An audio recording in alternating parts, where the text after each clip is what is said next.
Hello, and welcome to episode 77 of the Casual Try Hard podcast. I'm Brian. And I'm James. And I almost got the episode number wrong. Wouldn't be the first time. Wouldn't be the first time. So we're recording this a little early. We're recording this on release day for Core 21 on Arena. June 25th, yep. Yeah. I'm getting the black screen. James is not. Yeah, I played 3 sealed events so far. Yeah, I've done like a draft and a half. So, so far, so good, other than every so often my game crashes. But hey. Hey. Yeah. So them's the breaks, I guess. Those are the breaks. So if you'd like to tweet at us your current Core 21 experiences, you can get at us at CasualTryPod. On Twitter, right? On Twitter, yes. Yeah. You can also get at us on Facebook at CasualTryHardMTG. As always, you can drop us a line at show@CasualTryHardMTG.com if you want to send us an email. We have our Discord up and running. We got a bunch of really cool people hanging out in there. If you want to join that, you can follow the link in the description. There's also a pinned link on our Twitter page and our Facebook. If none of those work for you, I can send you a personal link if you get a hold of me. So do that. Come hang out with the cool kids. Don't forget about our TCG player affiliate link if you're looking to pick up any Core 21 stuff.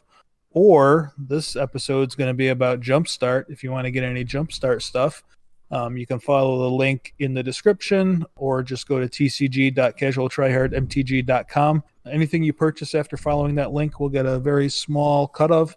Helps keep the show rolling. Pay for our hosting fees and equipment, yada, yada, yada. If you would like to support us a little bit more directly, you can do that at Patreon, patreon.com/CasualTryHardMTG. I post up our show notes, usually about 24 hours before the show goes live, although I can't always guarantee that, but I try and get them up there.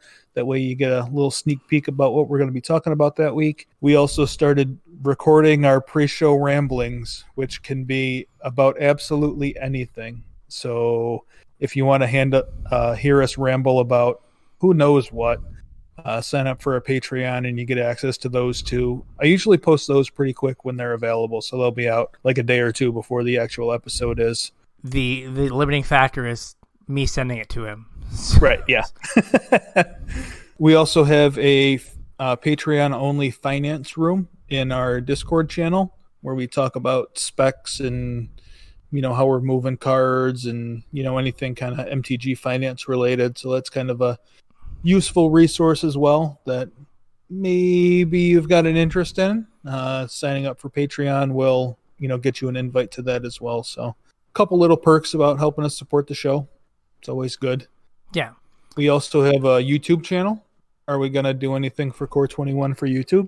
We probably should. I mean, we should. So yeah, we'll come up with something for you. The last thing that went up is our video episode. So our Core 21 episode. Yep. So that is pretty much raw, unedited us. Our friend Juan that helps us out with our video episodes was otherwise occupied this go around. So this was all us, and boy, can you tell. Hey, we got video. No, we did a good job. It's a great episode. It's just not, it doesn't have all the bells and whistles that Juan usually throws in there for us. Your audio was mostly synced up. It's fine. Mostly. Yeah, whatever. I just move my lips a lot. It's fine. Yeah. Yeah, it was like a Godzilla movie at times, but it's fine. At least I got caught up. Yes. All right. So we're going to focus on this new kind of never done before product called Jumpstart. Yeah, there's a whole lot of unknowns. There's still some unknowns. We're trying to get this episode recorded a little bit early, and we ended up having to push it back a little bit because we were waiting for the Arena State of the Game to hopefully answer some of our questions. And it answered some of them, but not all of them. So we'll have to wait for actual release to see how this is for real going to play out on Arena. So what's Jumpstart? So Jumpstart is a kind of pre-constructed, kind of draft product. It's kind of somewhere in the middle between constructed and limited. Yeah. Where have you ever played Smash Up? I have not. Okay. It's kind of like Smash Up. Okay. So Jumpstart is you buy 2 packs, or if you're playing with a friend, you buy like 4. You open the outer package, and there's an inner wrapper that tells you what theme that pack has. Right. And so you can look at your 4 packs and be like, oh, I want to be goblin zombies. You should be zombies. Yeah, you should be cat dog. Sure. And so you shuffle the goblins and the zombies together. Your opponent shuffles the cats and the dogs together. And they're 20 card packs that include lands. So there's like 6 or 7 lands in a pack, I think. Ugh. Yeah. So you shuffle them together, and now you can play. Mm-hmm. And Wizards wanted to come up with a product that gave you the draft feel, but without having to draft? Yeah, something like that. This is supposed to be kind of new player friendly. The themes are reasonably straightforward. The interactions are reasonably straightforward, I guess. I mean, there's some complicated cards, but for the most part, the decks do what you think they would do. And these kind of are pseudo taking the place of the learn to play decks, I think, that most, LGSs get for free and to teach people how to play. This is basically like buying 2 packs of this is kind of like getting a welcome deck. The cards are better, and there's cards that are worth money in these, whereas welcome decks are mostly not. But the themes are straightforward, and I think they're kind of meant to get people in the game. One of the statements that Wizards has said was that they found that new players, like getting into Limited, didn't really know what they were doing. So, like the draft portion, which is my favorite part, like playing garbage Limited games is not me, but I love actual drafting. New players would just kind of skim over that, and they'd open their first pack and say, oh, hey, I got a goblin. And then they would just draft everything that's a goblin and wouldn't worry about what their deck looked like, or if you had a proper curve, or even if you had creatures in it. They just, would take everything on theme. And they weren't really having a good experience doing that. So Wizards was trying to come up with a product that would get players more used to playing Limited a little bit without the giant hurdle of learning how to draft. Yeah, so I think we had on here a story of like someone who takes their goblin and then takes cards that have goblins in the pictures, but aren't actually goblins.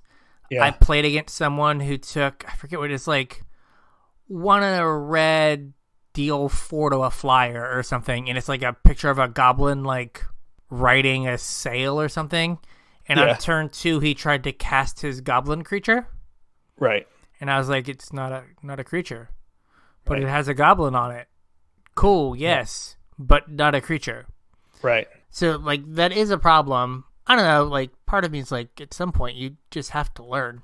Right, but, like, you could use this to teach somebody the game, so it kind of takes the slot of the welcome decks, but isn't actual garbage. We have the Planeswalker decks for this set, so it doesn't really address that issue, but these could also take the place of the Planeswalker decks. And this is a good way, like there's value in it. So you can, teach somebody the game and, them walk away with cards that they could either trade for cards to build their first deck or sell back to the store for cards to build their first deck, and then hopefully transition them into like being a Limited player or constructed player or whatever. So with all of that, the current TCG price point is not super welcoming. I don't know if that's actually the price. I had asked our LGS owner today what pricing on this would be, and he said he wasn't sure yet. The only Jumpstart that he has was the buy a box promo packs. Gotcha. I don't know if you knew this or not. When you buy a box of Core 21, you get 2 Jumpstart packs. Okay. That was kind of buried in one of Wizards' announcements. Yeah. Yeah, so right now on TCG, so the boxes are 24 packs. Mm-hmm. And right now the market normal price is $145. for a box. For a box, but there is one that's like $128 plus $15 shipping. So I guess about the same. It's about like a little over $140 for 24 packs. What's the price on a pack on TCG right now? When I was rating this, it was hovering market price was right around $9 a pack. $9.50. Okay. I laughed. That seems high. Like this for what this product is trying to do, that price point seems kind of high. Yeah. I mean, it kind of strikes me as it should be like a $4 a pack product. Yeah, I mean, you're getting 20 cards, but you're getting 5 extra lands, so you're really only getting 15 cards still. Yeah, like you're not getting, it's not like they're selling you more actual like cards. Right. Because like they're just giving you basics. Yeah, because I mean, real talk, if someone was like, I need basic lands, I've got a box of like 4,000 under a bed, I will give you some lands for free. Yeah. They won't be full art. Well, there'll be some random cons lands, but I've got some lands these for aren't full art either, though. Yeah, but I mean, I've got some lands for you. So yeah, the lands don't really move the needle. Yeah, I mean, like I would be happy with this product probably around like if they were going to charge a premium for it, I would probably pay like $6 a pack. But I think nine's kind of pushing it for what you get. I was gonna say $6. Like I think you can convince someone to separate themselves from $10 to $15. Right. For like, this experience. Mm-hmm. But especially like a new player, like, it's going to be hard to get a new player to be like, give the man $20. Right. For 2 packs of random cardboard. Right. And you don't get sleeves, and you don't get playmat, and you don't get dice, and you don't get any of the other stuff you need to play. But like, hey, give the man $10.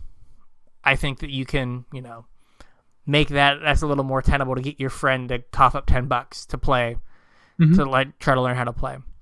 Yep. So there are going to be no foils in this set. Yeah, that's kind of weird. It is like they like jam foils and everything, so it's kind of weird that they're just not doing foils in this. Mm-hmm. Yeah, so they just want you to like grab some stuff, shuffle them together, and go nuts and have a good time. Yeah, I mean, it strikes me as pretty casual, but I think you could run events for Jumpstart too. Yeah, I mean, it just, I don't know. It takes the sealed pool lottery and just like cranks it up even higher. Up to 11. Yeah, it's like, oh man, one of my packs is great and one of my packs is awful. I guess I have an okay deck. Oh no, I got 2 bad packs. Well, I guess we're done here. Is there a way you could draft it though? Like if everybody opened, it would be hard. Like 3 packs. I don't know.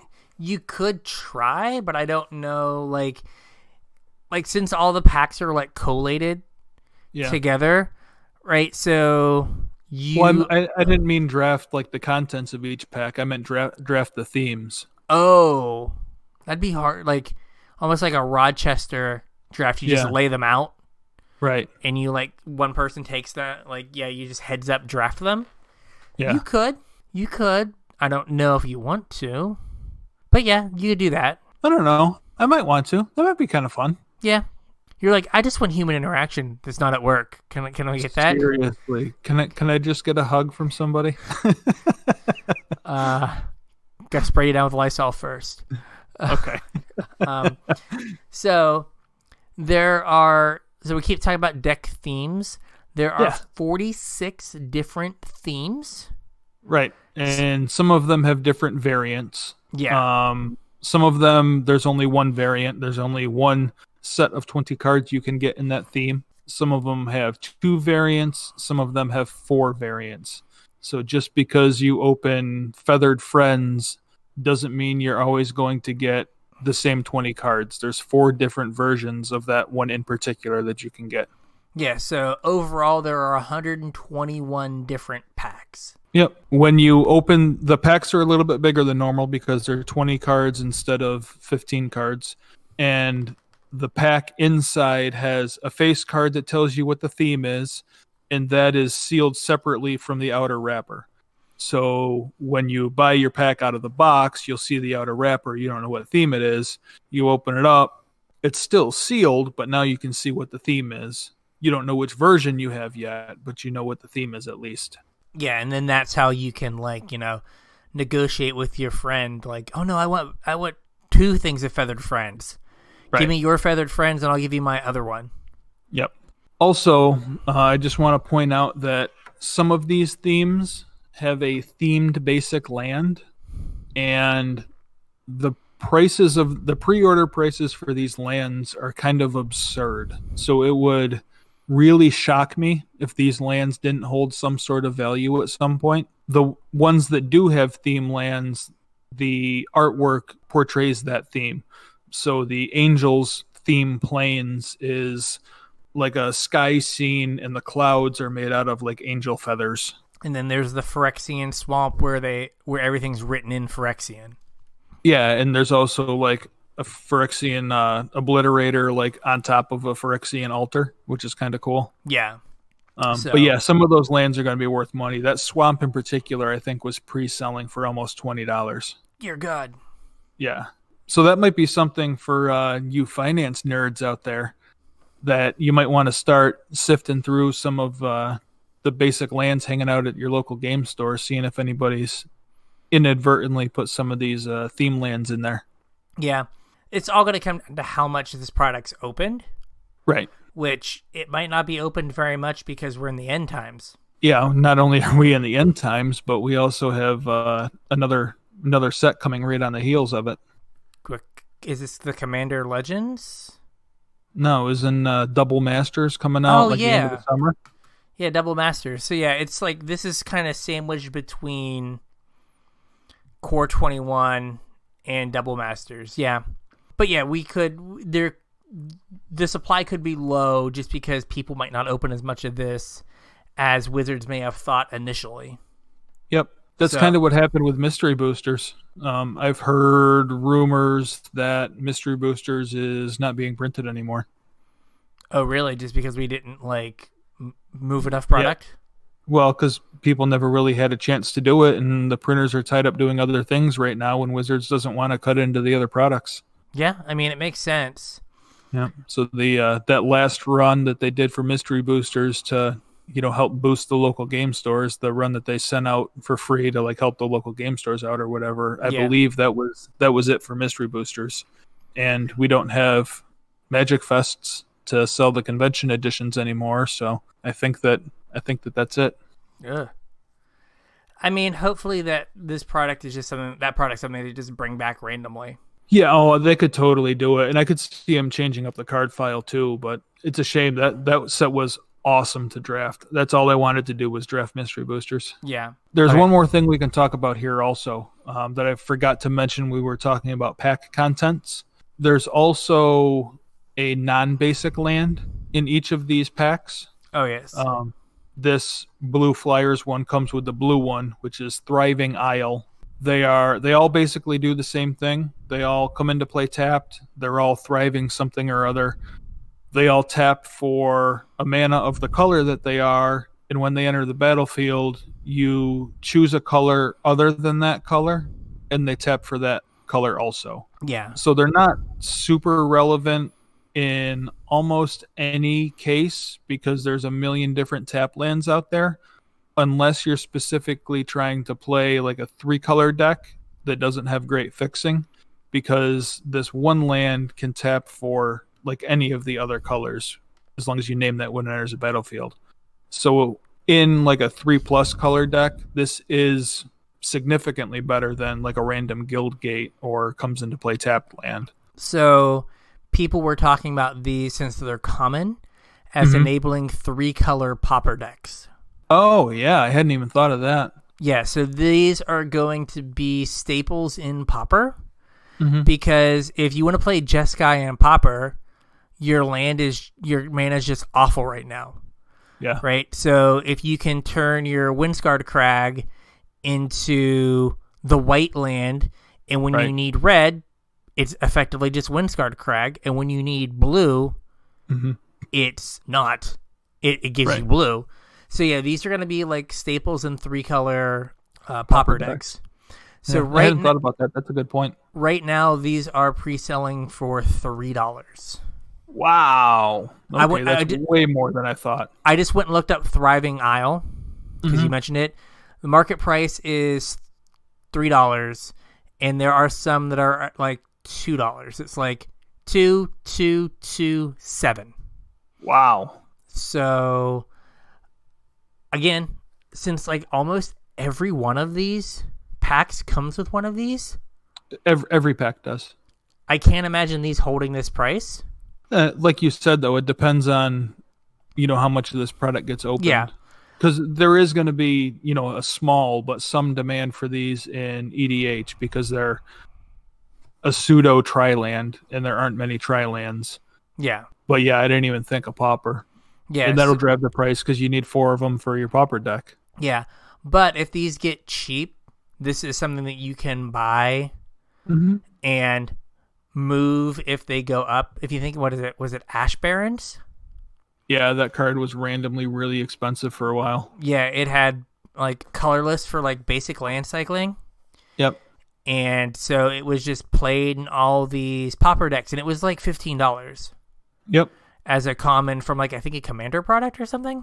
Yeah, it was first in one of the Commander decks. So these could be kind of in the same vein where they might go down initially, but then climb their way back up. Yep. All right. I agree. So I guess that's something to point out. The cards don't have actual rarities. It is the packs that have the rarities. So there are some packs that are mythic, some packs that are rare, and then a whole bunch of commons. Right. So it's not like if you say that, oh, this green card is a mythic in the set. It's like, well, no, it's not that. It's that the pack that it's in is mythic or something along those lines. Yep. So we have. That's a good point. Yeah. So when we say like, oh, this card's common, it's in a more common pack. Let's say the rarities don't matter as much because they are like, you have a common in a mythic pack, but you have that same common in a common pack. Yeah. I meant more for, like you said, relating to Pauper. Like it's common, so it'll see play in Pauper. Yeah. Not that it's a card that you're going to get a lot. Yeah. It's just Pauper legal. So let's talk about the different themes that we have. We're not going to go through all of them, but we are going to go through a reasonable number of them and kind of talk about the key cards in each. I didn't write down all of the key cards. I mainly wrote down cards that were worth more than a couple bucks, which I guess you can kind of consider key cards. Yeah. This set has a kind of a weird mix of just standard cards and like ridiculous bonkers eternal playable stuff. Right. Like right beside each other. Desperately needed a reprint they put in here next to bulk rares from Core 21. Yeah, and it's just like super wide disparity. So there are there are 4 versions of the blue flyers archetype, which is above the clouds. Yep. And I guess the big card in here is Kira, the Great Glass Spinner. Yeah, that card occasionally saw really light modern play back in the day. I mean, it hasn't in a long time. But it was in Merfolk. Once in a while. Yeah, it was in Merfolk. And it's also a commander card. So it was a little pricey. This reprint should knock the price down a little bit. What is this other card? Inez? Inez? I don't know how to pronounce that. That's the Rare Dijin, I think. It's one of the new cards for this set. All right. I'm sorry, I'm ill-prepared for class. That's all right. I'm looking it up right now. I thought I pulled Inez up the right. is 3 blue for a fofo flying, and it has 2 white-blue hybrid. Attacking creatures with flying get +1/+1 until end of turn. Yeah. And whenever 3 or more creatures you control with flying attack, each player gains control of a non-land permanent of your choice controlled by the player to their right. What's up, Commander? How's it going? The player to your right. Yeah, Commander time. Yeah. Yeah, so not really a competitive card, but I think that these only Jumpstart cards, I think all of them are worth something. Yeah, and I mean, the only Jumpstart cards, a lot of them, like, are commander cards. Yeah. Like, are cards that are going to be generals or what have you. So, like, that card is built to make, like, a blue-white Flyers archetype in Commander. So we talked about good old Above the Clouds. Yep. So then there's the Angels deck, which has two different versions. Yep. And the headliner here is Linvala. Yeah, this is the 4-mana Linvala. Yeah. The one that, I forget what it does. Stops activated abilities or something? Activated abilities of, like, creatures your opponent controls can't be activated. And it's a 3/4 flyer for 2 white.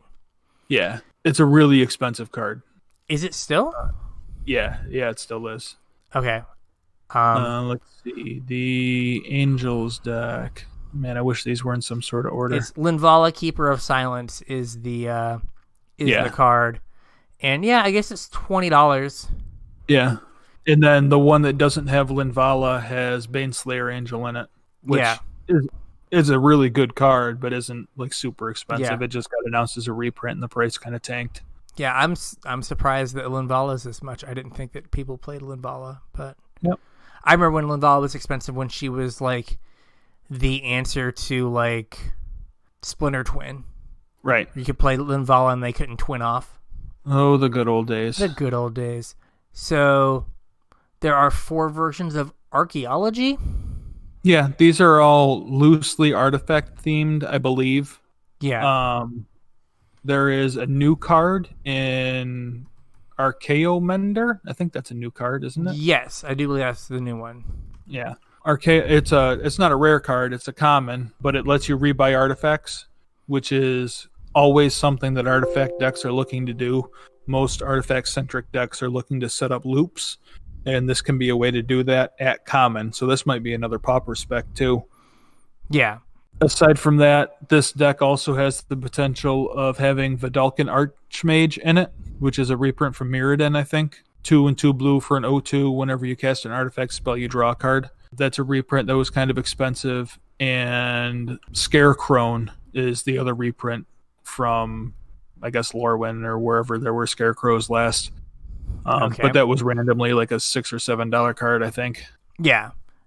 It is from Eventide, and it's $15. $15, okay. Yeah. Yeah. So then we have Basri, which is has the Basri Planeswalker from Core 21. Yep, there's only one variant of this guy. If you open the Basri deck, it's just the Basri deck, and surprise, surprise, the chase card in this deck is Basri. Yes. We have 2 Cats decks. Mm-hmm. And I don't think either of these had, like, any significant reprints in them. I could be very wrong, but I didn't think they did. But they do have a theme land, and Cats seem like a reasonably, like, a tribe that people want to build around for more casual games, so that theme land might actually be worth something. Yeah. So we have the Chandra Planeswalker deck, which, again, has Chandra. Yep. This one also has Chandra's Incinerator. And there was a little bit of buzz about this card when it was spoiled. I don't know if it'll actually do anything, but yeah, it's worth people noting are that like here also. Super hyped for that card. Yeah, I'm not 100% sure why. They all are on the, like, well, if I suspend Rift Bolt and then bolt you, I have a 1-mana 6/6. And it's like, sure. Yes. Or you draw it and you have a 7-mana 6/6 that you can never play. Right. What is more likely? Yeah, it's just a blank. Yeah. So people are super hyped for that. And it's like, like, what is the best case scenario? It looks great. In reality, probably not. We have Devilish, which has 4 variants. It does. This does have a new card in it. Zerzoth Chaos Rider. It's a 2 and a red for a 2/3 legendary devil. Whenever an opponent draws their first card each turn, if it's not their turn, you create a 1/1 red devil creature token with, when this creature dies, it deals 1 damage to any target. Whenever One or more devils you control attacks one or more players. You and those players each draw a card, then discard a card at random. I don't think the card's great, but it's only available in one of these devilish packs, I think. It's only in one of them. So it's going to be rare, and there's going to be people that want it for some reason. So I figured we should talk about it briefly. Yeah. Next up, we have a dinosaur deck. Yeah, and there's actually some pretty good ones in here. You can get Galta from Ixalan Block, which is a pretty decent dino. You can also get Selvala, Heart of the Wilds, which prior to its reprint in Mystery Boosters was insanely expensive and is almost a green staple for EDH. I mean, it's still $30 in the conspiracy printing. Oh, wow. Okay. So, yeah, certainly worth opening that one up. And surprise, surprise, this is a dinosaur deck. It's got a bunch of dinosaurs in it. Not too much else to talk about there, I don't think. Next up, we have the deck that contains James's spirit animal. Yeah. We have the discard deck with 2 variants. And it comes with a Tiny Bones. Tiny Bones Trinket Thief. This is me on a card, I think. It's 1 and a black for a 1/2 legendary creature skeleton rogue. At the beginning of each end step, if an opponent discarded a card this turn, you draw a card and lose 1 life. And then it has activated ability for 4 black. Each opponent with no cards in hand loses 10 life. This card is sweet. It is. It is very commandery, the 6-mana activated ability. Oh, yeah. I mean, you don't use that, but yeah, anytime you make your opponent discard, you get to draw a card and lose a life? Yeah, this... fantastic. People love them. Some Tiny Bones. Oh, yeah. I would not be surprised if there's like a Tiny Bones subreddit already. There may be. People are all about Tiny Bones. People are like, I think Christine Sprankle's like changed her name to Tiny Bone Sprankle. Like, I am cosplaying Really? Tiny Bones. Like, people are in on Tiny Bones. Yeah. I'm a fan. Ooh, we have the Doctor. The Doctor is next with 4 variants of the life gain theme. Good. Woohoo! Good. I don't know. I think all of these cards just aren't great. Something that you'll notice, and someone did all the EV calculations based on the presale prices. Mm-hmm. These packs, this is like the classic like Masters pack problem, where there are some of these packs that have an EV of $1, right? And some of them have an EV of $52. Whew. And so, like, you're just really super rolling the dice on your packs. Yeah. We have the Dogs, which is 2 different variants with a theme land. With a theme land. It's got a cute little puppy on a plains. Oh, is that the dog that they, like, spoiled dogs with? Maybe. Okay. I guess I don't know what dog they spoiled dogs with. Remember the tweet where they had the dog in the field? Oh, yeah. This is that art. Yep. Okay. Yep, that's the theme land for dogs. This can either come with a copy of Isamaru, Hound of Kanda from Kamigawa. It's just a 1-mana 2/2 legendary dog. Or Pack Leader from Core 21. Neither of these themes are probably going to be very expensive. Isamaru, I think, just got a reprint in Mystery Boosters and is like $5, and I can't imagine Pack Leader is going to be more than a couple bucks while it's in print. Yeah. We have Dragons with Terror of the Peaks as the big card from that. That's Core 21 Mythic. Yep. We have Elves, and Elves has 2 variants. Both of them have busted card in them. Yeah, Elves is just kind of nuts. One of them has a brand new card with Allosaurus Shepherd. So 1-mana 1/1. And it says Allosaurus, it's an elf. It says Allosaurus Shepherd can't be countered. And green spells you control can't be countered. And it has an activated ability of 4 green. Until end of turn, each elf creature you control has base power and toughness 5/5 and becomes a dinosaur in addition to its other creature types. So all your elves stay elves, but instead of 1/1s, they're 5/5s. I mean, that's pretty good. Yeah, pretty absurd. If you don't pull the pack with Allosaurus Shepherd, you just get to casually open a $60 Craterhoof Behemoth instead. Are they $60? Yeah. Why do I still own 2 Craterhoof Behemoths? Oh, I have no idea. Yeah, you should get rid of those. Dear God, I didn't realize that. Yeah. I believe both variants come with an Elvish Archdruid, which is kind of an elf staple if you're looking to put together an elf deck. Yeah. I definitely think elves is one of the top ones to open up. Yeah.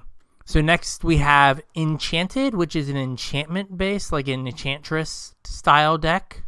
Yeah, kind of, sort of. It doesn't have like the major, like traditionally Enchantress cards in them. And I don't think there's anything that's super like valuable in it has 2 variants. I don't think there's anything super great in either of them, although there are some staple things in there. I think Core Spirit Dancers in one of them. Okay. Which is a pretty good card. It is. But it's not. Yeah, and I mean, I guess that is kind of an Enchantress. And card. This one also has a theme land in it.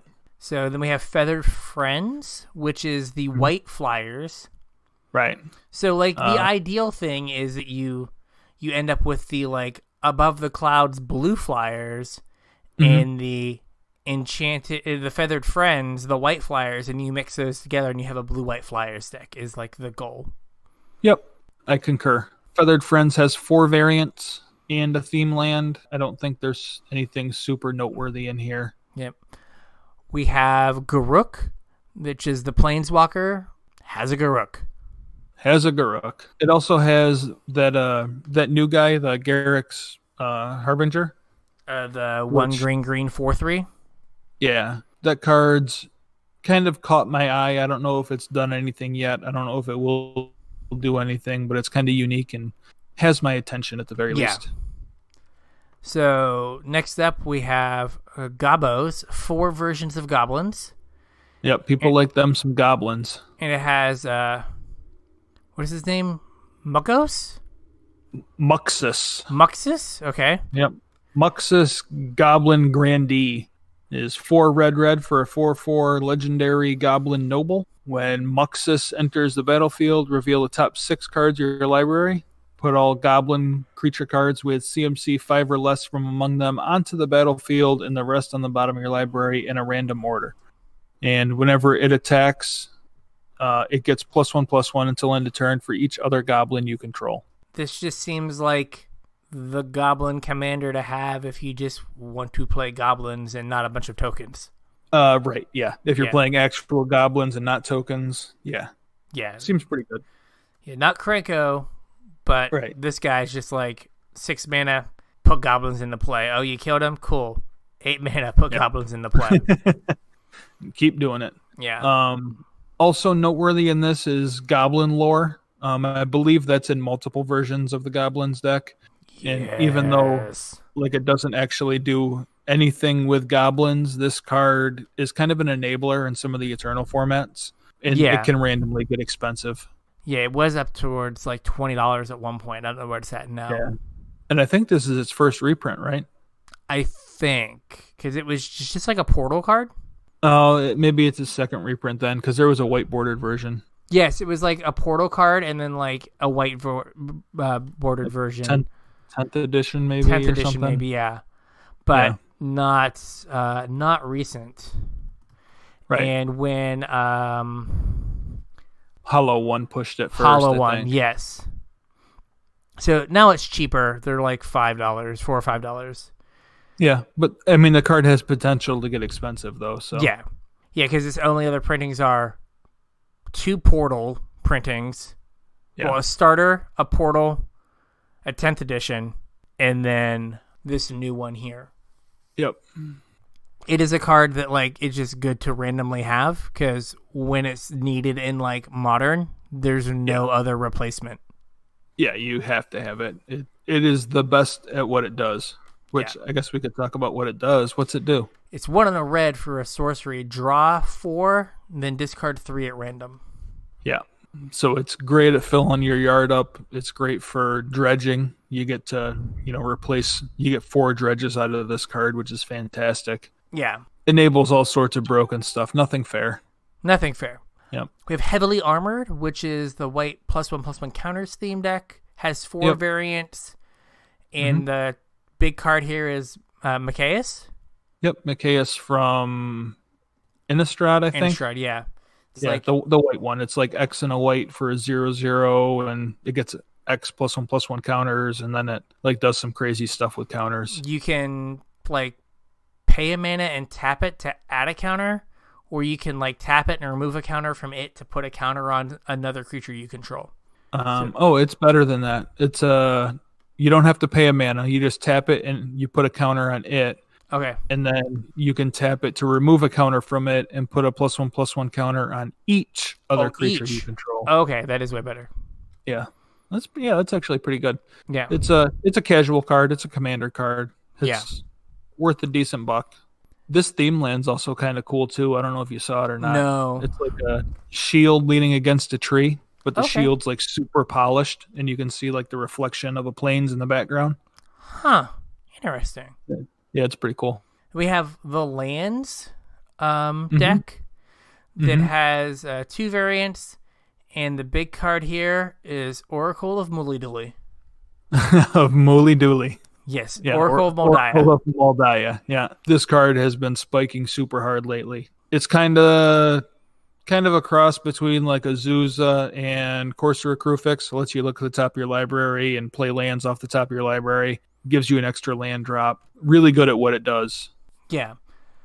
And again, it's another one of those like green staple commander cards. Yep. We have Legion, which is the white weenie deck that has 4 variants. And what are the good cards in this one? We have Path to Exile, which is kind of eternally like $5, even though it gets a million reprints. Yeah. And this one also has Blessed Sanctuary, which I think is a new card for Jumpstart. Yeah. It's 3 white for an enchantment. Prevent all non-combat damage that would be dealt to you and creatures you control. And whenever a non-token creature enters the battlefield under your control, you create a 2/2 white unicorn token. Yeah, that is a new card for the set. Yeah. So then we have Lightning, which is the burn with 2 variants, and the big card here is Chain Lightning. Yeah, and that's not even really a big card. Like it sees play in Legacy Burn, and that's probably it. That is all of it. Yes. Yeah. But yeah, Lightning is the burn deck of this format. And then we have Liliana, which is the Planeswalker deck, which has 1 variant that has the Core 21 Liliana Planeswalker. Yep. Next up, we have a Mill theme. Yes. One variant in this. It does have a theme land, and the notable card in this one is a new legendary, Brewvac the Grandiloquent. Ooh. He's grandly eloquent or something. It's got such big words. Yeah. Only the best words. Only the best words. And furthermore, 2 and a blue for a 1/4. He's a legendary creature, human advisor. He is an advisor, and it works with persistent petitioners because they let advisors tap. It says if an opponent would mill 1 or more cards, they mill twice that many cards instead. And do you know what they also did alongside printing this and making mill an actual word in Core 21? I do not know what they did. They eroded all the old mill cards to mill. Oh, they did? They did. So this works with Grindstone, and it works with Sphinx's Tutelage, and all that good stuff. Oh, interesting. Yep. Okay. Yep. This, from what I have seen on the interwebs, is the best mill commander ever. Oh, yeah. So this is, again, a card that if you get one, it's going to hold value. Oh, yeah. Because people are going to be like, I want to make mill. And this is the card you have to have if you want to make a mill deck. Yep. People love them some mill. They do. Yep. Now we have Minions, the Black Sacrifice deck. Yeah. And this has some interesting cards. It does. It has Ghoul Caller Gisa. Yep. It was a commander card, I think. Yeah. I don't remember what she does, but... Makes zombies. Does something with zombies. Okay. Has Phyrexian Tower. Yeah, that's the big hit here. Yeah. And that card used to be like $50, didn't it? I think it's more than $50, yeah. It's pricey. And it looks pretty neat with the version that they have looks pretty neat. Oh, okay, it's not that Yeah, bad. it does. So apparently it's had two printings. Okay. So it's $17 in the original Urza Saga printing. Oh, that's not too bad. And $16 in the Ultimate Masters printing, and currently $12 in the Jumpstart version. So that'll probably come down. Yeah, that's not too bad. Oh, I think I was confusing it with all coffers. Yeah, coffers. Which is $1 bajillion for an uncommon. Right. Interesting. What is this Kel's?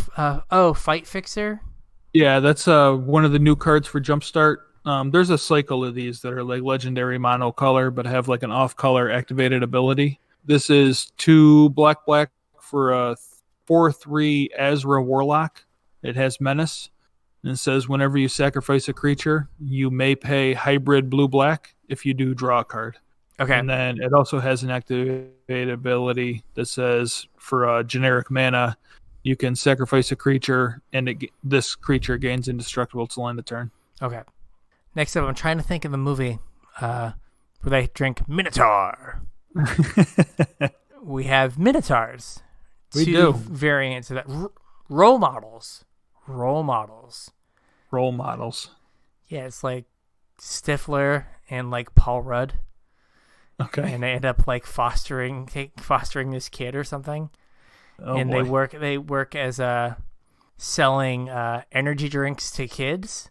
So Stifler like wears a Minotaur costume because it's Minotaur energy drink. All right. Yeah. Early 2000s movies. Do, do, do, do. Yeah, I must have missed that one. What's in Brian's movie closet? Yes. That movie is in the movie closet. So, 2 variants here, a theme land and another Minotaur commander. Yep. Sethron? Sethron Herloon General. It's a 3 red for a 4/4 legendary Minotaur. Whenever Sethron or another non-token Minotaur enters the battlefield under your control, you get to create a 2/3 red Minotaur creature token. And then it has an activated ability for 2 and a hybrid black-red. Minotaurs you control gain +1/+0 and gain menace and haste till end of turn. Again, this is, from what I've been seeing, like the best Minotaur commander. I think it's pretty much the only Minotaur commander. People were playing Neheb, apparently. Yeah, but people weren't playing Neheb as a Minotaur commander, were they? The red-black Neheb, I think so, yeah. Oh, yeah, okay. But yeah, this is like the best Minotaur commander.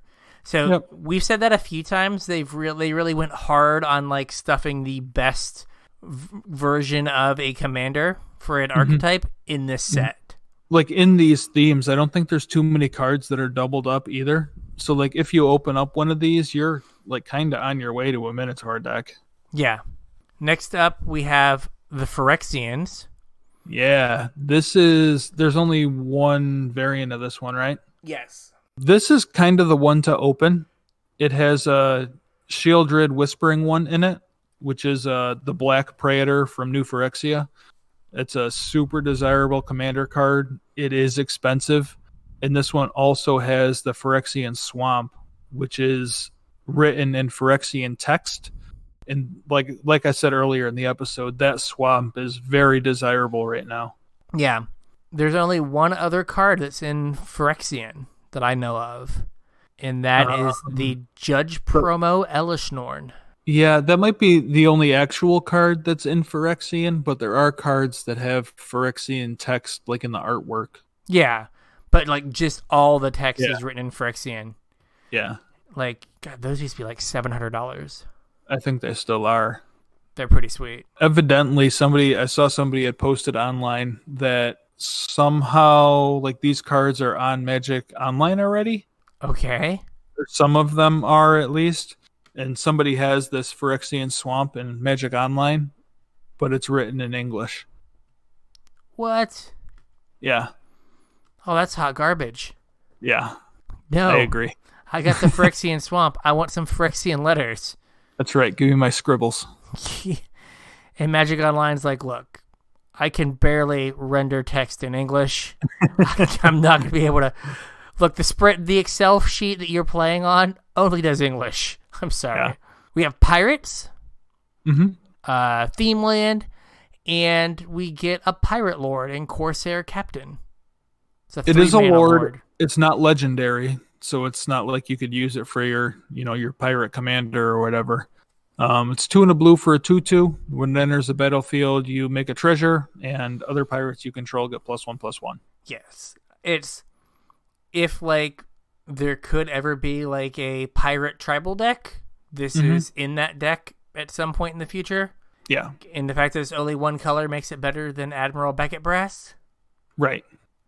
So there you go. There you go. Another +1/+1 counters deck is the green half. Yep. So kind of like the white-blue flyers, this is ideally you want to open like the green-white +1/+1 counters deck. Yeah. We have Primeval Bounty, which is an old card. It is an old card. This is a reprint. I think it was M14. It was one of the core sets, I think. It's a 5 and a green for an enchantment. Whenever you cast a creature spell, you make a 3/3 green beast. Whenever you cast a non-creature spell, you put 3 +1/+1 counters on a creature you control. Whenever a land enters the battlefield under your control, you gain 3 life. Okay. So it just kind of rewards you for anything you would ever do in a game of Magic. Yes, and then Branching Evolution. Yeah, I think this is a new card. I don't believe this one's a reprint. It's 2 and a green for an enchantment. If 1 or more +1/+1 counters would be put on a creature you control, twice that many +1/+1 counters are put on that creature instead. Gotcha. So it's kind of like a mini doubling season. Yeah, and doubling season, real good. Real good, like $60 good. Yeah. We have Predatory, sorry. It's a green sack beast tribal thing and has 4 variants. Yeah, I really don't know what the theme of this is. Like this theme, when I was trying to figure it out, looks like it's split in half. Like some of the stuff wants to be sacrificed for value, and some of it is like beast tribal. But then one of the like chase cards for it is like a fight lord. Yeah. Ninth of the Dire Hunt. Yeah, really, really strange archetype. But yeah, Naiath of the Dire Hunt is a new card for Jumpstart. It's 2 and 2 green for a 3/3 legendary creature, human warrior. Whenever 1 or more creatures you control fight or become blocked, you get to draw a card. At the beginning of combat on your turn, you may pay 2 and a hybrid red-green. If you do, double target creature's power till end of turn, and that creature must be blocked if able. Okay. We have Rainbow, which is Wooburg Tribal. Right. Which just seemed bad when I looked at some of the cards. Yeah, it doesn't seem great. It has really good mana fixing, though, so like whatever you pair with it, you'll be able to cast. Yeah. There was like a Wooburg like vanilla 7/7 or something. It's an 8/8. An 8/8? Oh, yeah, it's just like, oh, gosh, this is not great. Bunch of random stuff in here. It's like 3 green, 6/6 that has vigilance, trample, and reach. And you gave me Wooburg 8/8? Come on. Yeah. This does have like randomly new art for Terramorphic Expanse. Which looks pretty neat. It does look cool, but it's just like super weird that they chose to do that though. Well, I was seeing, it was like a tweet or like one of Gavin Verhey's like Magic Today things. Yeah. That the Terramorphic Expanse new art was in response to him getting harassed on the internet. Oh, yeah? People were asking for new Terramorphic Expanse art, so they gave them new Terramorphic Expanse art in this pack. Oh, okay, sure. Hey, I don't know why people were like, yo, I need better art for my common, but they got it. Here you go. So this next one seems interesting, and that's Reanimated, that has 4 variants, has a theme land. It has the card Reanimate, which is the best reanimation spell they've ever printed. I think that's also in like 3 of the 4 variants. Oh, really? Yeah, so there's going to be a bunch of Reanimates entering the market. And then there's Exhume, which is, I don't know, 2nd or 3rd best reanimation spell they've ever printed. Correct. So Reanimate, if you don't know, is black for a sorcery. Return target creature from a graveyard to the battlefield under your control. You lose life equal to its converted mana cost. Yep. and Exhume is 1 in the black for a sorcery. Each player puts, is it the top creature or just a creature? A creature. A creature from their graveyard onto the battlefield. The trick is you put in something big, and they either have nothing or they put in like a dopey 1/1. Yeah. And you're like, haha. 8/6. Have a Grizzlebrand. Yeah, have a Grizzlebrand. Yep. In these decks, you get an 8/6. Yep. The one reanimated variant that doesn't have reanimate does have Rise of the Dark Realms, which is randomly like a $20 card. Commander. Yep. Yeah, you're noticing a theme here? Yeah, they have done a good job of reprinting Commander stuff. Yeah. We have Rogues it's the black deck and has 2 different variants and has a theme land, but no cards to speak of. Yeah. Nothing worth mentioning here, at least not money-wise. We have Seismic, which is like big red, or like, doesn't it have like Seismic Assault or something about like when things enter the battlefield, like dealing damage because of lands or like earthquakes or something? Yeah, I don't know. The theme's this one has Grim Lavamancer in it. As kind of the chase card, which is a really good card. And then it has Magma Quake, which is kind of like a earthquake effect. There is a couple things that trigger like on enter the battlefield, but it's just kind of like medium big red stuff. Got you. The theme's not. And then you have no Seismic Assault in there. Okay. Then you have Smashing, which is your aggressive medium red. So you can take your unknown red theme deck, you can have Seismic Smashing, and then put it with an aggressive red deck. It has 4 variants in the theme land and not much else. Correct. Yeah, not a whole lot going on here. We have Spellcasting, another red deck with 4 variants that is kind of the spell slingery, so like the red half of your blue-red spells archetype. Right. You have Spirits, which is blue spirits, so this kind of goes well with either your blue flyers or your white flyers deck. This is also, according to the latest Jumpstart EV, this is the worst EV out of any of them. Oh, God. This is the dollar pack you were referring to. This is the dollar pack? Yeah. We have Spooky. Spooky? Is the next one. I think like this one's loosely zombie themed. Has Black Market, which used to be an expensive card, has seen a couple reprints lately. It's not as expensive as it was. There's a Languish in these. I think that's about it. Okay. Then you have the Teferi one, which is the Core 21 Planeswalker Teferi. Yep. You have Tree Huggin'. Sure. Which is plants. It's like plants and tree folk. Awesome. Yeah. We have 4 variants of theme land in Jorel. Yeah. Jalreal. One Volley Recluse. That's a really hard name. They just someone fell asleep on their keyboard and they were like, boom, we have a name. Yeah, we'll go with it. This is a new card for Jumpstart. It's another card probably for Commander. 1 and a green for a 1/2 legendary human druid.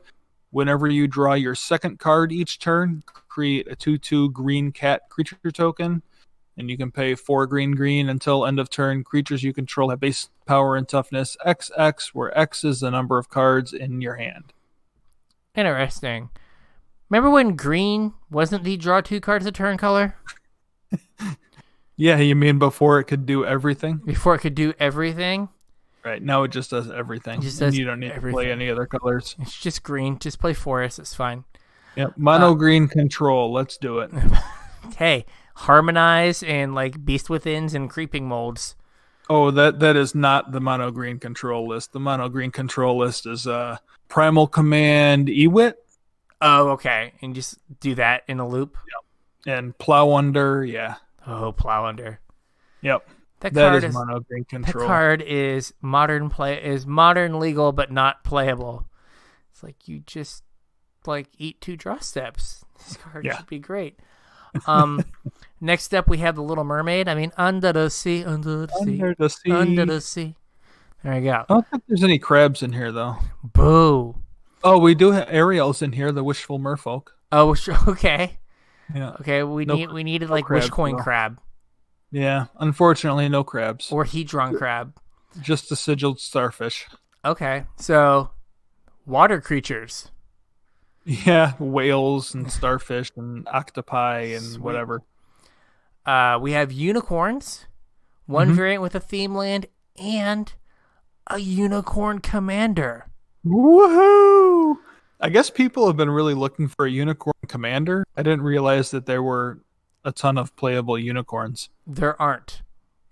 Okay. So no, again, I was watching Saffron Olive, and he was talking about the cards because I was watching his preview videos because I try to get opinions from all over the place to bring to you the people. And he was like, "This is the unicorn commander, but there aren't really good unicorns. But if you want to play unicorn tribal, here's your commander." I mean, this isn't strictly a unicorn lord, though. No. It is a unicorn that can function as a lord, but doesn't necessarily have to be for unicorns. It's Emil the Blessed, 2 white for a 4/4 legendary unicorn. You can pay 3 generic to exile another creature you control, then return it to the battlefield under its owner's control, so you get to blink something. And it also says whenever another creature enters a battlefield under your control, you may pay hybrid green-white. If you do, put a +1/+1 counter on it. If it's a unicorn, it gets 2 counters instead. Yeah, so there was talk of it going in any kind of blink deck. Yeah. In Commander. Mm-hmm. We have vampires, 4 variants, a theme land, and no interesting cards. Not particularly. I think they do have Vito, the new guy from 421, or Drana from BFZ. Yeah, I remember we all thought she was gonna wreck face. Yeah, and then it did nothing. Nothing. This does have Exquisite Blood in it, which is a commander card that I believe is worth money, but it's pretty unplayable otherwise. Yeah, I randomly had one and got rid of it when they were $20, and I was like, I'm a genius. Yeah. We have walls, and we get Towering Titan, which does it blank out everything but fight? It does not. Oh no! 4 green for a 0/0. Woo! Towering Titan enters the battlefield with X +1/+1 counters on it, where X is the total toughness of other creatures you control. And then you can sacrifice a creature with Defender to give all creatures trample till end of turn. One of these has Assault Formation, right? That's the butt fight card. This has Assault Formation in it, yeah. Okay. Are there 2 variants to this or just one? Just the one, I'm sorry. Yeah. We have Well Red, which has 2 variants, and that's drawing cards. Yep. And this has Rhystic Study, another Commander All-Star. Commander All-Star. This is, I believe, the first reprint for Rhystic Study. Yeah, or no, second. Because it was in Mystery Boosters. Okay. But Commander All-Star, expensive card. Yep. This is what you want to pair together with your red spell slinging. Ideally, deck. Yeah. Yep. We have Witchcraft. 2 variants, theme land, and has Witch of the Moors. Yep. This is another new Jumpstart card. 3 black for a 4/4 human warlock with Death Touch. And at the beginning of your end step, if you gained life this turn, each opponent sacrifices a creature and you return up to 1 creature from your graveyard to your hand. That's a lot of text. Yeah, I mean, it seems pretty solid, though. Yeah, it does. And then finally, number 46. Finally. Wizards. 2 variants. We get the new Baron, is that right? The 1 blue, 2/2, bounce a thing, draw a card if a card was returned to your hand. Yeah, I wouldn't be surprised if that card turned out to be pretty good. Yeah, I wouldn't be surprised either. Yep. And then also Riptide Lab, which taps for as a land that taps for a colorless, and you can pay something. Yeah, 1 in a blue to return a wizard. Bounce a wizard. Yeah. So the things I worry about, I think you can get some really non-functional decks out of these. Right? You get the Wizards pack and the reanimation pack. Are those going to work? Probably not. Or you get Seismic and Reanimation and you're just oh, I have this fatty and I have this reanimate. I guess I just have to cast it and when they kill it, bring it back? Yeah. Seems less than good. Maybe. I don't know. I was kind of excited for it. I still kind of am excited for it. I'd like to give it a shot and see what it's all about. Yeah, I would as well. Like, I'm going to play some. Yeah. I think it'll be fun. Fun to do for an FNM or something. Yeah. Something that you may have noticed as we went through here, there are a lot of core 2021 cards in Jumpstart. There are. I think it's 120. Yes, there's 120 core 2021 cards in Jumpstart. We're going to talk about the impacts of that on Arena here in a bit. But this is also just another place for rares from core 21 to be printed. Because they keep the same set symbol. Yep. They don't get a new set symbol, so they're the exact same card. Yep. So this is just another thing that's going to hold down the price of rares in core 21. Yeah, and core sets don't typically have really high dollar amounts for rares anyway. Yeah. So this is just another thing that's going to hold the prices down. Yep. So just be mindful, like, you know, if you go to buy a whole bunch of boxes or something, that you might not be a great investment this time around. Right. So I think that for me, the place I'm going to play this Jumpstart set the most is going to be Arena. Probably. I'm going to try to get some games in at the LGS too at some point when I'm allowed to have a life again. Yeah. Yeah, it's hard. Quick serious talk for a second, listeners. In case you are not one of the people that we locally know, we live in Myrtle Beach, South Carolina. Yeah. Myrtle Beach, South Carolina is like COVID came here from New York for the summer. It's just down here vacationing, just getting people sick.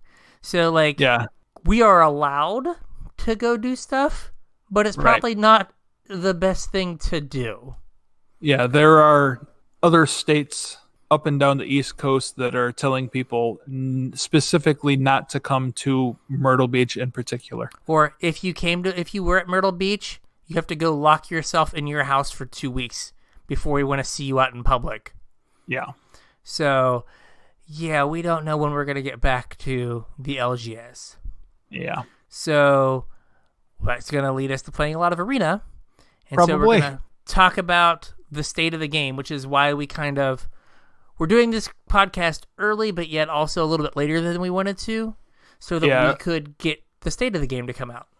Yeah, originally we wanted to record this like Monday or Tuesday, and ended up recording it today's Thursday because we were waiting for state of the game to come out, which came out like really late on Tuesday. It came out at like 5 o'clock or something on Tuesday. Yeah, to the point where late enough that you thought it didn't happen.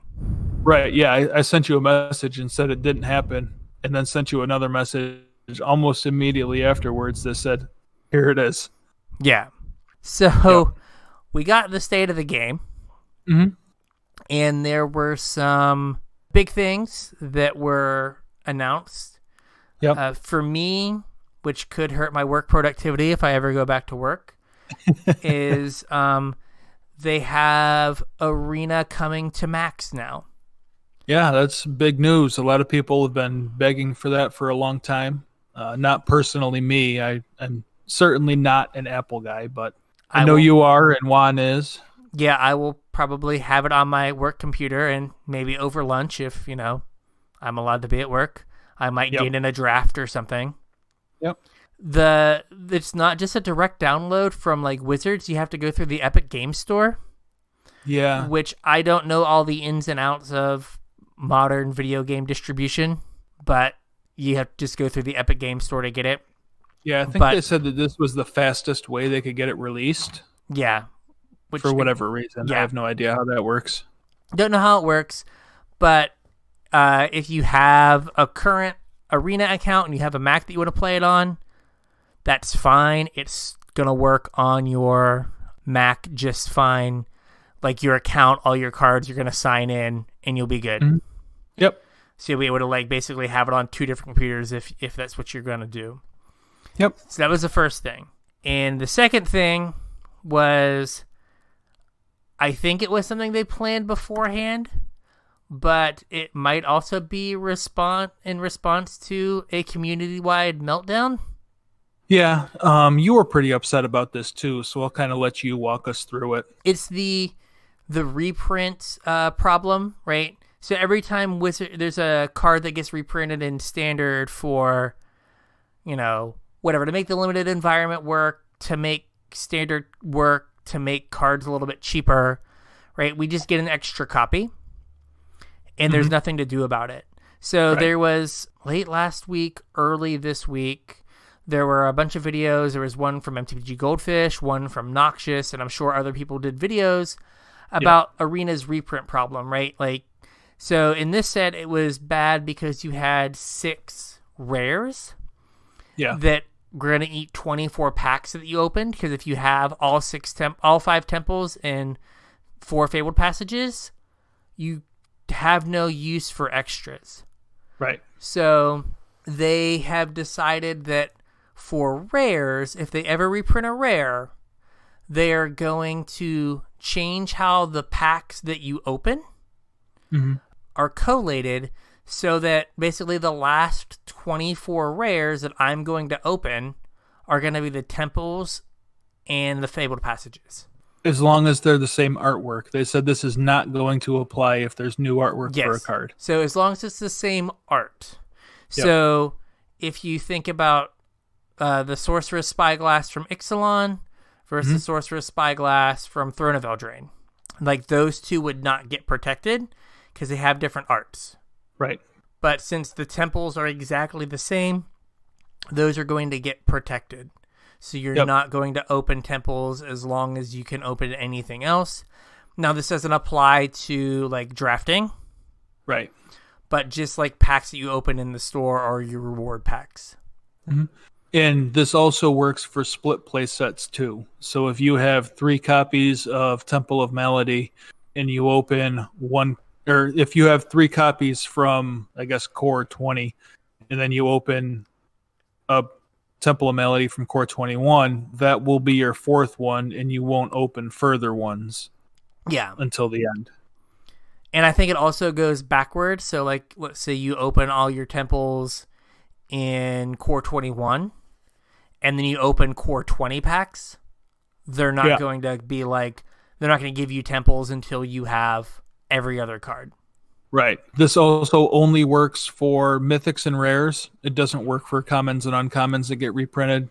So you're still going to open another playset of Ops. You're still going to open another playset of Duress. You're still going to open another playset of Shock. Yeah. But this is applicable to all the Jumpstart cards as well. So the 120 cards from Jumpstart that are reprinted in Jumpstart will have the same protection on them. But those packs are pre-decided, right? Yeah. Right. So you can't. So it's got to be the other way around. Then if you get your playset through Jumpstart, then when you open Core 21 packs, it'll open something else. Yeah. So just going through, and I looked at how many cards in Core 21 are already on Arena. Yep. And there are 61 of them. 6 rares, 3 uncommons, and 52 commons. So you're just going to get another Bloodfell Caves. Right. When you look at Jumpstart, there are 12 rares, 46 uncommons, and 78 commons that are already on Arena. Whew. And there are 120 cards from Jumpstart that are that are also in Core 21. Right. So I think that there's a correct order to open your packs, more so with this release or these 2 releases than there has been. Yeah. If you are interested in playing Core 21 Limited, and you also are interested in playing Jumpstart, however that works out on the client, which we have some information about. Some, not all. Yeah. It makes sense that you would play Core 21 Limited and then not open your reward packs. Right. And then play Jumpstart. And when you decide that you're done with Jumpstart, then you go back and open your reward packs. Because if you get whatever Core 21 rare in Jumpstart, that's a 1 more rare that you will not open in your Core 21 boosters. Right. If you open Vampires and get Veto, that will count towards your Core 21 allotment of Veto. But if you have 4 Vetoes and then you open it in Jumpstart, you just get 20 gems, which, whatever.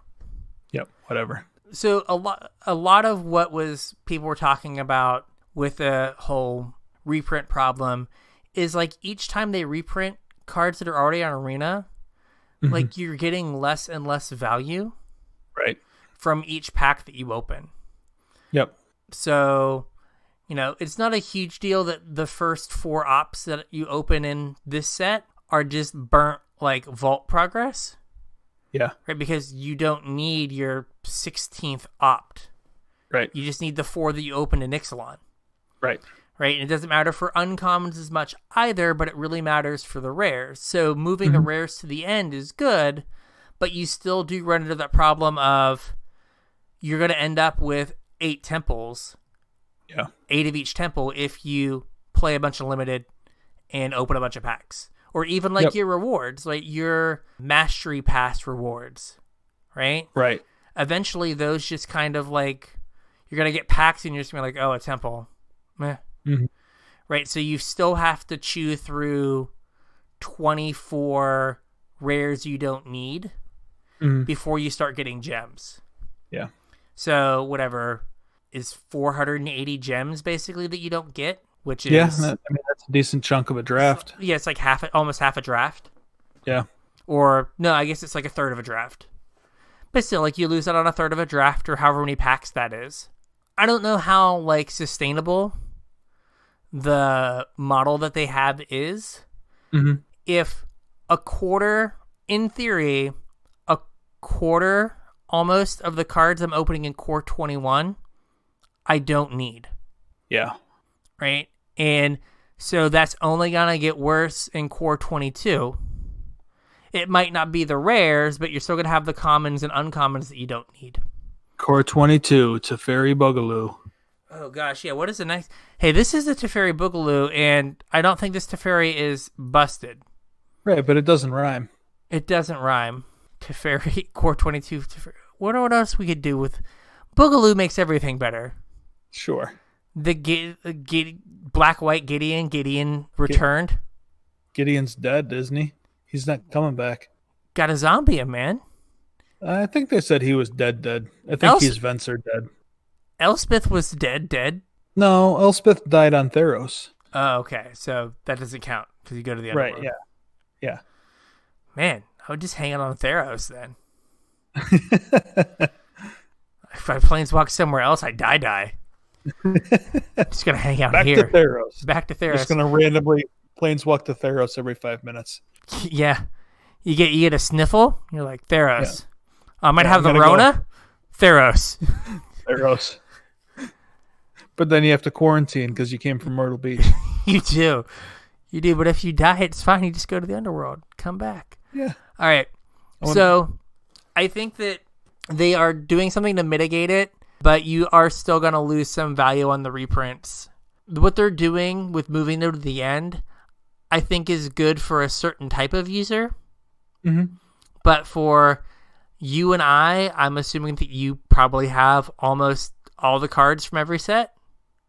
Or just pretty close. Yeah. Some of the early stuff I'm missing reasonably big chunks of. But yeah, I've got most missing, of everything else. Yeah, like starting at like guilds. Like that's when I started playing a lot. And I think even Dominaria, I have most of Dominaria. Yeah, because they like brought back those drafts and that was a enjoyable draft format. But you also but guilds, I was opening my packs before they did duplicate protection. Yeah, I was too. Yeah, and then it was like, oh yeah, and I was like, oh, I'm such a dope. Yeah. Which is why I'm still missing rares from that set, or I was. Yeah. So that was the big news with the reprint protection. Yep. You want to talk a little bit about Jumpstart on Arena? Sure. The little bit that we do know. There was something that they touched on in here that I think they expanded upon a little bit, like in a tweet or on stream or somewhere, that I thought was kind of interesting. There are 20 cards that are in paper Jumpstart that will not be on Arena Jumpstart.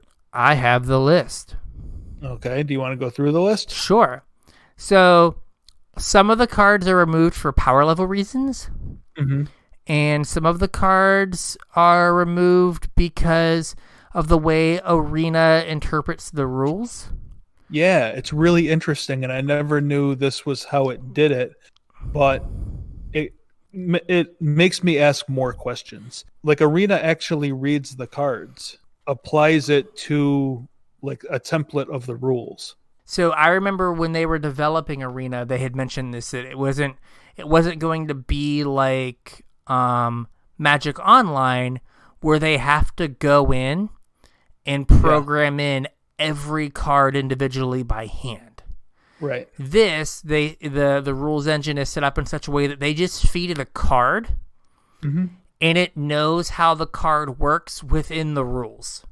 Right. So kind of like me or you picking up a card and reading it and knowing how it works, Arena does the same thing. Yeah. So there are some cards that they don't have the templating does not work with how Arena reads cards.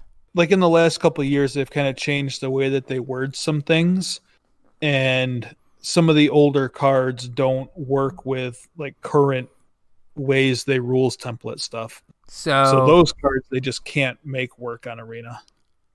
Which I, contend.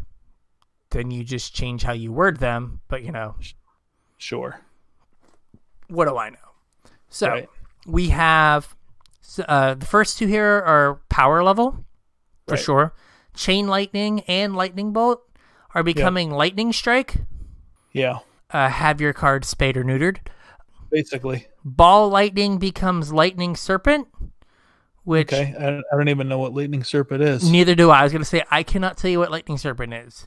Okay, hang on, I got it pulled up here. It's X and a red for 2/1 trample haste. Okay. Lightning Serpent comes into play with X +1/+0 counters on it, and at the end of the turn, sacrifice Lightning Serpent. So it's kind of a build your own ball lightning. Is Ball Lightning that much too good? Anyway. Yeah. We have a Johnny's Chosen, which I don't know that card. I think that was M14. Well, it's becoming Archon of Sun's Grace. I mean, that's effectively the same card. Okay. Actually, I think Archon of Sun's Grace is just better. It probably is just better. It was printed in after 2019. Yeah. So it is just better, I'm sure. Angelic Arbiter becomes Sarah's Guardian. Mm-hmm. Oh, a Johnny's Chosen, I think, isn't for power level. I think that's for templating. This card's templated really weird. Okay. Draconic Roar, which is like it deals 3 to the creature and 3 to a player if you control a dragon or have a dragon in your hand. Right, yeah. Becomes Scorching Dragonfire. I'm sure that's a templating thing. I don't know. This might be power level too, especially if they're bringing back Amonket Remastered, which we'll get to in a minute. Yeah, Draconic Roar and Glorybringer would be quite the beating. You have Goblin Lore, which is becoming a card that has nothing to do with Goblin Lore. It's becoming Gobblish Oriflame. Oh. Which is like, isn't it like 3 in a red? No, it's just 1 in a red. This Goblin Oriflame's the Modern Horizons card. Okay. It's like 1 in a red for an enchantment, and all attacking creatures you control get +1/+0. I was giving it Orcish Oriflame's casting cost. Yeah, those two cards are nothing alike. Flame Tongue becomes Kavu Fanatic of Mogus? Yeah. I don't know. They do two pretty different things, but I mean, they're kind of the same thing. They're close-ish. Exhume, 1 in a black, becomes Bond of Revival, 4 in a black. I don't get that either. They're bringing things back. That's clearly a power level thing. They hate fun. At least the kind of fun we like. Oh gosh. Faya Daya Seer? Sure. We'll go with that. Which is the green Sinbad, or Sinbad is the blue this. Like you tap it, and if the top card's a land, you get to put it in your hand. Yep, otherwise you discard it. Yeah, this becomes a Dryad Green Seeker. Pretty close. Yeah, close-ish. Mausoleum Turnkey? I don't know that card. 3 in a black for a 3/2 Ogre Rogue. When it enters the battlefield, return creature card of an opponent's choice from your graveyard to your hand. This has got to be templating. Becomes Audacious Thief? Yeah, okay, whatever. Path to Exile becomes Banishing Light. That's power level. Yeah. Yep. Read the Runes becomes Gadwick the Wizened. Yeah. Reanimate becomes Doomed Necromancer. Clearly power level. Yeah. I don't even know what Doomed Necromancer does. 2 and a black for a 2/2 Human Cleric Mercenary. Pay a black and tap it and sacrifice it to reanimate something. Okay. Rhystic Study becomes Teferi's Ageless Insight. And that's like if you were to draw a card, your second card of a turn, you get to draw another one or something? Yeah, if you would draw a card, except the first one you draw in each of your draw steps, draw 2 cards instead. Okay. Shieldred the Whispering One becomes Carnifex Demon? Yeah. This is a Scars card. This is kind of a weird substitution. Okay. 4 black for a 6/6 flyer. It enters the battlefield with 2 neg1 counters on it, and you can pay a black to move a neg1 counter to something else. Okay, Scourge of Neltoth becomes Woe Strider. Woohoo!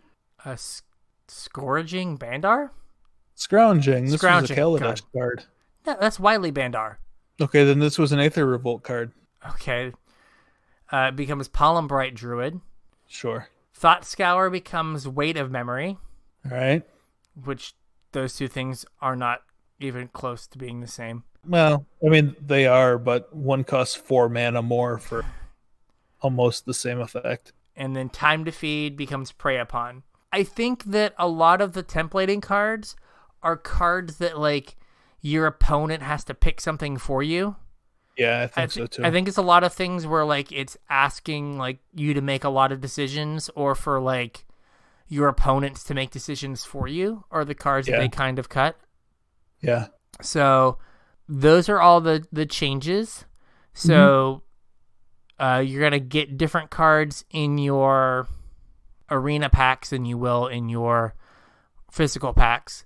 And they did this because they want all of the Jumpstart cards to be legal in arena.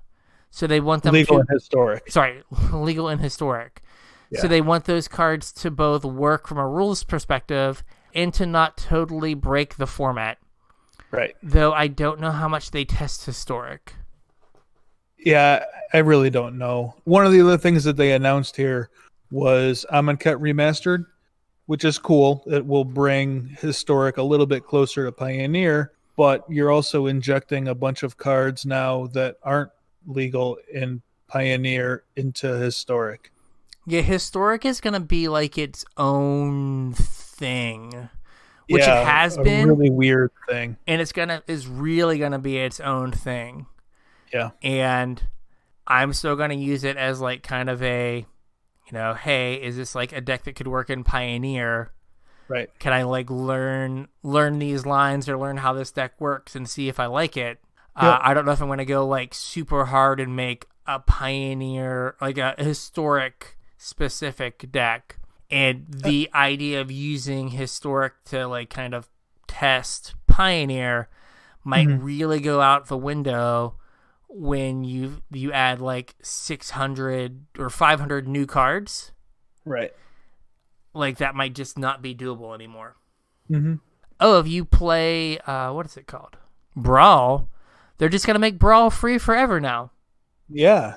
One of the reasons they said that they didn't want to make Brawl free is they were afraid it would kind of hamper people playing standard or historic or limited or whatever. And surprise, surprise, it didn't. Yeah, enough. Just like everybody said. Yeah, enough people played on Arena that your queue times aren't super long. Right. So that's good. It is good. Was there anything else from the state of the game?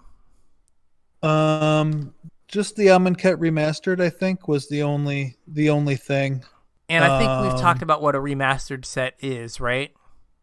Yeah, they're basically taking the Amonket block and cutting out the cards nobody's going to play anyway and making it available for draft. But unlike the Cube, you get to keep these cards and they will be legal and historic. Yeah. So this is this is a time that is going to be very taxing on wild cards. Oh yeah. With 3 sets coming in like A month?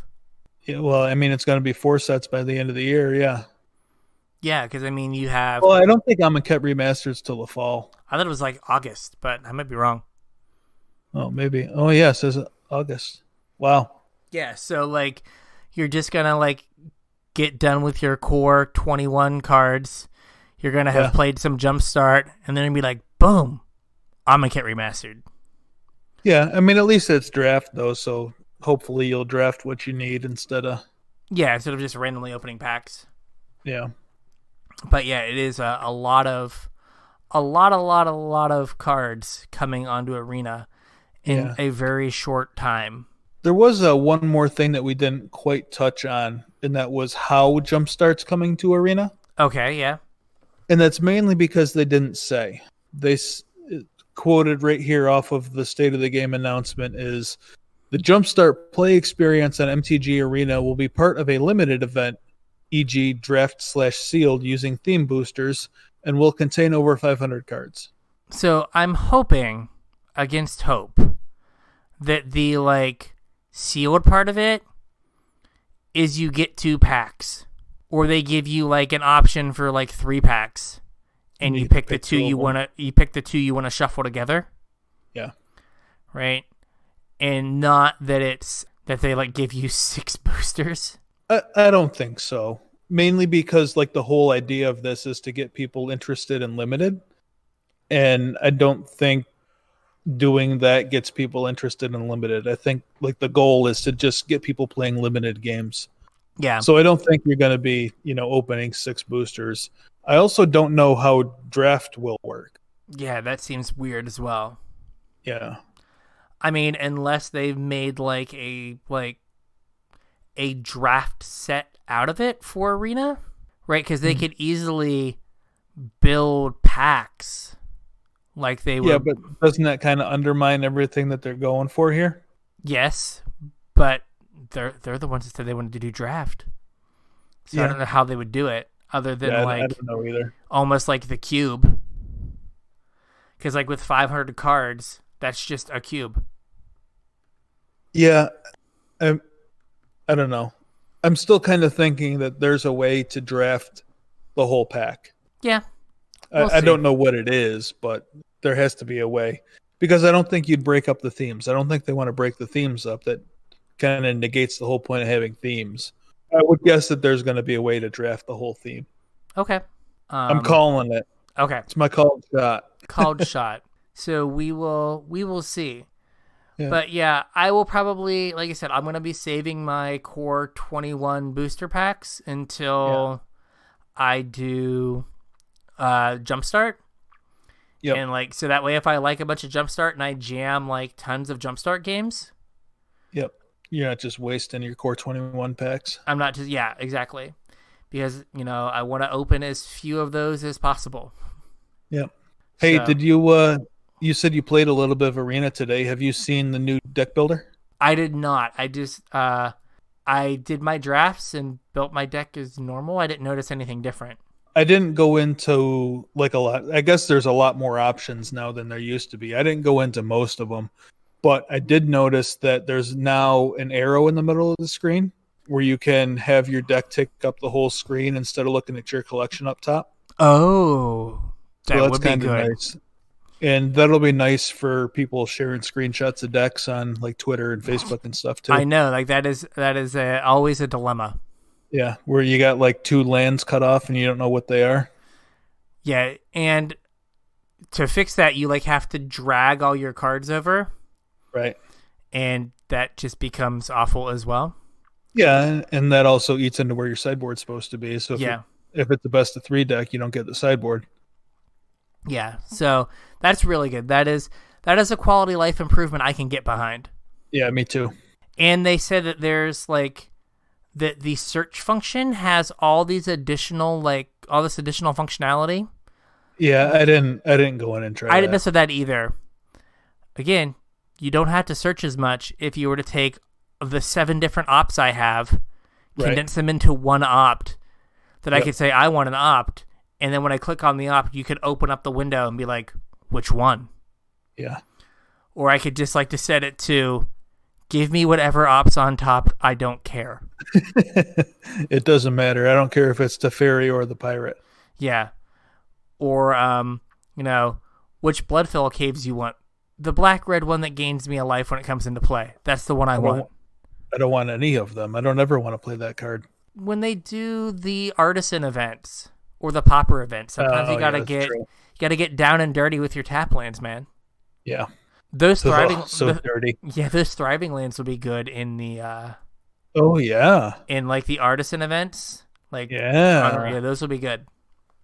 Yeah. So there is our cold shot. Thriving lands for popper. Yep. If you can get in on some thriving lands. I hadn't thought of that. Getting on some thriving lands cheap, there you go. Yep. All right. So I think that is a show. I think so. I think we talked about everything I wanted to talk about. I don't think I have anything else. Awesome. So if you want to tweet at us how you're doing at Core 21 Limited, or like what sweet Core 21 decks you have, you can tweet at us at CasualTryPod on Twitter. Yep. You can hit us up on Facebook at CasualTryHardMTG. You can also drop us a line through email at show@CasualTryHardMTG.com. Please remember, if you're going to be purchasing any Core 21 singles or Jumpstart singles and you can't make it to your LGS to pick them up, or if they don't have them in stock, hop on over to our TCG affiliate link, tcg.casualtryhardmtg.com. Help us support the show a little bit. If you want to check out some of our sweet Patreon-only content, whether it's our Discord room or access to our show notes or our super sweet, completely unscripted pre-show ramblings, go over to our Patreon, patreon.com/casualtryhardmtg. If you're not in our Discord, remember to hop on over there, follow the link in the description, or hit us up on Facebook or Twitter, or however you want, and we'll make sure you get an invite link. Do we have anything else today, or is that it? I think that's about it. All right, that's a show. We will catch you guys on the interwebs. Yep, we will catch you on the internet.